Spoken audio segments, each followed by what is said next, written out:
Okay, hello everybody. Welcome to Korean Atlanta Mentorship. And in this video, we're going to review properties in San Francisco. So you may be like a tech worker or something, or be balling, and may be able to afford one of these beautiful $1.5 million. I don't know what this is. This is a condo, apartment, something. This one's six bed. Um, so beautiful, beautiful homes that are worth at least $1.5 million that I probably would never live in. Uh, but if that's your thing, then that's your thing, right?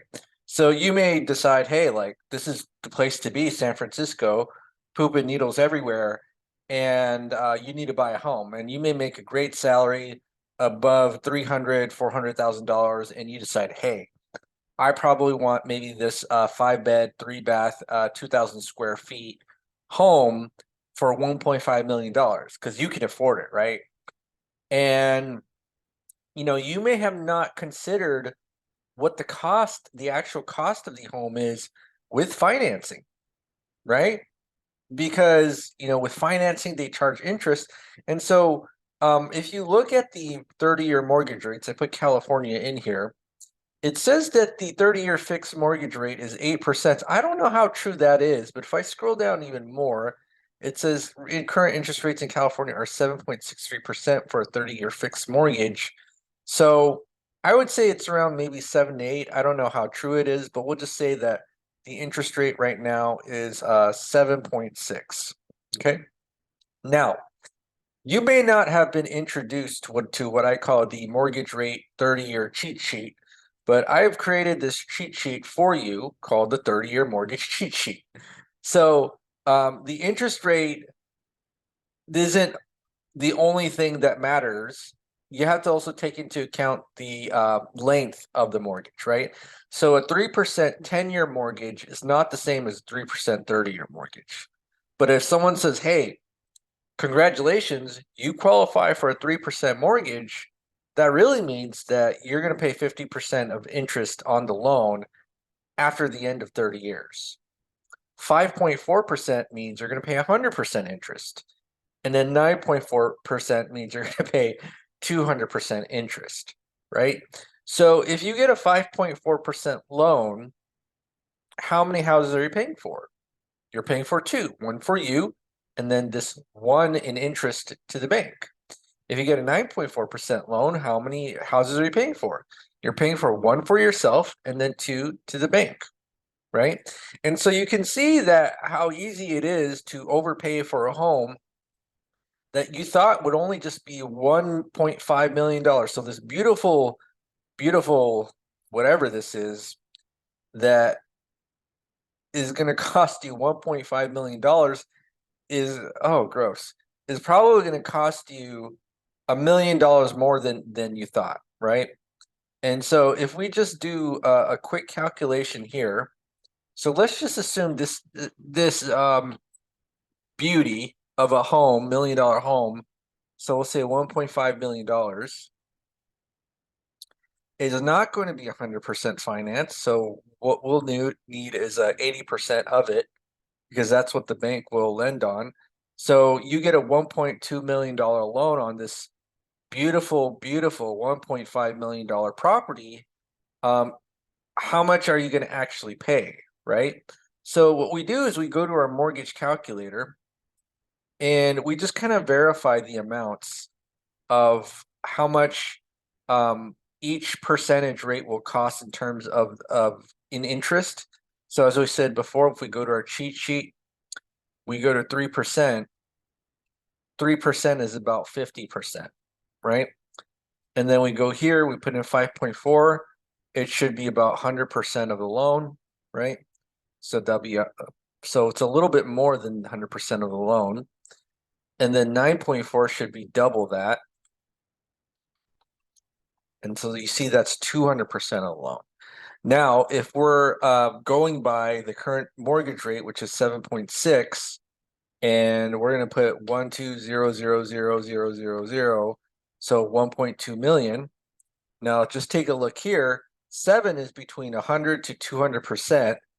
So you're probably going to pay about 120 or 130%. I don't know exact amount, but you can kind of see that you paid $1.5 million for the property. You have a $1.2 million loan, and look at how much interest you have to pay. So if you just do a calculation of how much you're actually paying for the 30-year loan, right? Plus this amount, whatever this amount is, 1,850,242.87. That house that you thought was going to cost you $1.5 million, this beautiful hunk of junk, is actually going to cost you $3.3 million. $3.3 million for this beautiful chunk of junk home that doesn't even have granite countertops. But that's the thing, right? People don't know what they don't know. And, as I said before, people being broke when buying a home is a higher income, good credit problem, not a lower income problem, because 90% of people can't even afford qualify for a mortgage, right? 90% of people don't qualify for a mortgage. But let's just go back here to this listing. So $1.5 million for a 5-bed. That's a lot of beds and 3 baths, 2,000 square feet. And it says that you pay $1.5 million, but really, after 30 years, you're going to pay 3.3 million. And actually, let's see how many more millions you're going to pay. So I'm going to subtract by 1500000. Well, this is actually just the interest, but you would pay $1.8 million more. And so that's why I made that thumbnail like, whoa, you probably pay at least $1 million more than you thought you would by buying a house in San Francisco. And the worst part is if you made this into a rental property, it wouldn't even cash flow, right?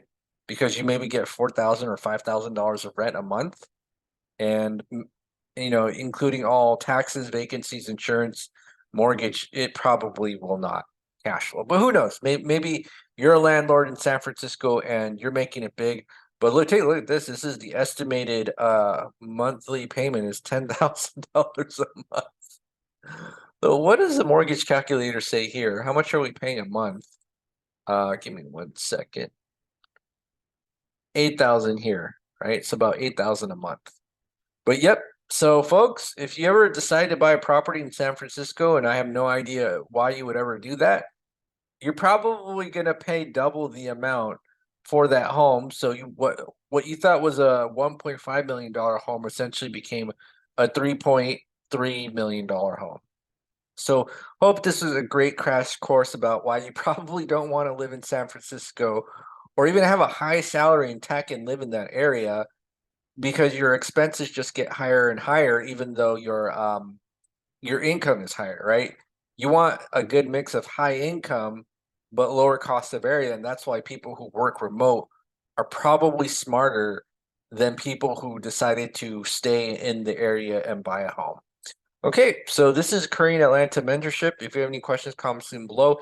If you're interested in joining our group, go ahead and click the link down below to the Google form. Go ahead and submit, and we'll give you a contact and set up a Zoom call for an intro. Also, if you want to email us, go to the About section of the YouTube page, and you can email us there. Have a great day, and we will speak next time.